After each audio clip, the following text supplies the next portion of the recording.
মহিষের পায়ের নেহারি রান্নার রেসিপি।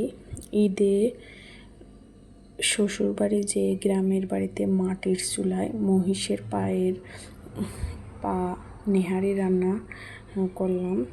দেখেন অনেক মজা হয়েছিল মাশাআল্লাহ। মহিষের পার অনেক মজা, সুন্দরভাবে পরিষ্কার করে চুলায় সমস্ত মশলাপাতি দিয়ে বসিয়ে দিয়েছি। এখন একটু একটু করে নেড়ে এটা নরম করে নিচ্ছি।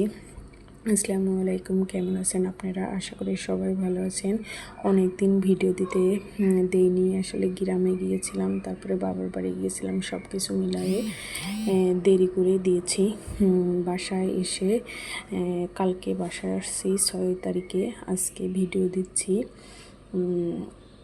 দেখেন কত সুন্দর করে আমি সমস্ত মশলা যা যা উপকরণ লাগবে সব কিছু দিয়ে এখানে মাখিয়ে নিয়েছি।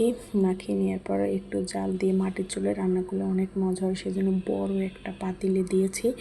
এখানে একটু কমলে তারপরে প্রেশার কুকারে দিয়ে শীষ দিয়ে একটু নরম করে নেব। আসলে এইভাবে অনেক সময় জাল লাগবে, ভাবলাম যে কমায়ে নিলে তারপরে প্রেশারে দিলে খেতেও ভালো লাগবে আর সিদ্ধ হয়ে যাবে। দেখেন এটা কি চুলা বলে জানি না, আমাদের গ্রামের বাড়িতে এরকম চুলা।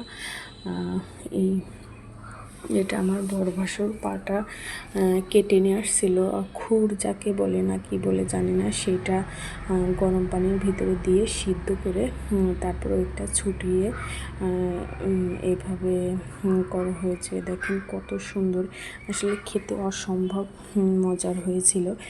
সবাই মিলে আসলে যে কোনো জিনিস সবাই মিলে যদি খাওয়া হয় তাহলে আসলেই মজা লাগে। সেই জন্য যাদের গ্রামের বাড়ি আছে, শ্বশুর শাশুড়ি বা থাকুক কেউ না থাকুক, যা ভাসুর আছে, তারা সবাই গ্রামে যেয়ে আনন্দ করবেন। লাস্ট ফিনিশিং রাতের ভিডিও।